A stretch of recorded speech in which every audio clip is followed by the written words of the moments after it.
The crimson sun of Cavos 9 hung low on the horizon, casting long shadows across the fractured terrain. Sergeant Cavos crouched behind a cluster of obsidian rocks, her breath forming small clouds in the thin atmosphere. Her combat armor was cracked in 3 places. Her rifle had been lost in the canyon 2 kilometers back, and her communication array was nothing more than sparking fragments attached to her collar. None of that mattered now. Behind her, pressed against the rock face, huddled 3 thyrene cubs. Their iridescent fur rippled with fear, their large amber eyes reflecting the dying light. The smallest one, no larger than a human child, whimpered softly. Kara reached back without looking, her gloved hand finding the cub's head, stroking once, twice. A gesture of comfort that transcended species. "Stay quiet," she whispered, though she knew they couldn't understand standard. "I've got you." The shadows around them began to move. They emerged from the twilight like liquid darkness taking form. The wraith pack. 7 of them, each standing nearly 3 meters tall on their hind legs, their obsidian scales catching the fading light like broken mirrors. Their eyes glowed with a predatory intelligence that made Kara's blood run cold, but she didn't look away. She never looked away. The Alpha stepped forward and Kara recognized him immediately. Valthor. She'd seen his image in the mission briefing, though the grainy footage hadn't done justice to his sheer presence. His scales bore the scars of 100 hunts, and the bone crest that crowned his skull was decorated with trophies Kara didn't want to identify. He tilted his head, studying her with an expression that might have been curiosity. Or hunger. With the wraith, the two weren't mutually exclusive. Kara rose slowly to her full height, painfully inadequate compared to the predators circling her position. She had no weapons, no backup, no realistic chance of survival. The evacuation shuttle had left orbit 3 hours ago, forced away by wraith fighters. She'd stayed behind to search for survivors and found these cubs in the ruins of their colony, orphaned by the attack. The smart thing would have been to leave them. The human thing was to stay. Valthor took another step forward. The other wraith fanned out, cutting off any escape route. Their claws scraped against stone, a sound like knives being sharpened. Behind Kara, the smallest cub whimpered again. "No," Kara said, her voice low and firm. She spread her arms wide, making herself as large as possible, a futile gesture that drew a rumbling sound from the pack that might have been laughter. "You want them? You go through me first." Valthor's eyes narrowed. He said something in his own language, a series of clicks and guttural sounds that echoed off the rocks. The pack stopped moving, waiting for their Alpha's command. Kara didn't understand the words, but she understood the intent. He was giving her a chance to walk away. One human life wasn't worth the effort of killing when easier prey stood behind her. She lowered her stance, knees bent, hands raised. Her instructors at the academy would have called it suicide. Her mother would have called it pointless. But standing between predators and cubs was what humans did. It was coded into their DNA.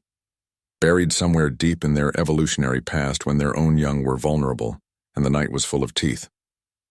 "Come on then," Kara said, and she bared her teeth, a primate threat display that predated spaceflight by millions of years. She snarled.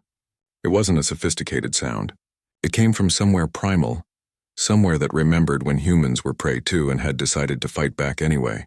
It was the sound of every ancestor who'd stood their ground against lions and bears and wolves, armed with nothing but sharpened sticks and absolute conviction.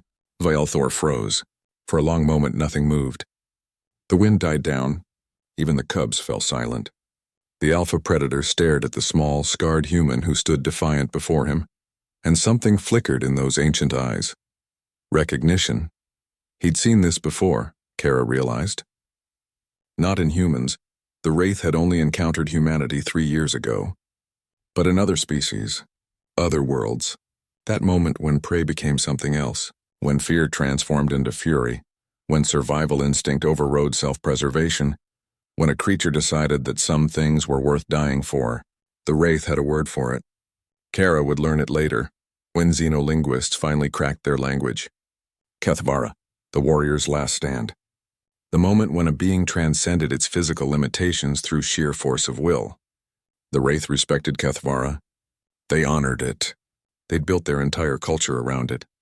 Valthor took a step back. The pack stirred, confused. Their alpha clicked out another command, sharper this time. One of the younger wraith protested, but Valthor's response was immediate and unmistakable. The pack began to withdraw, melting back into the shadows from which they'd emerged. But Valthor remained a moment longer. He met Kara's eyes and she saw something there she hadn't expected. Not mercy, the wraith didn't do mercy, but acknowledgement. One predator recognizing another, even if one was laughably smaller and objectively outmatched.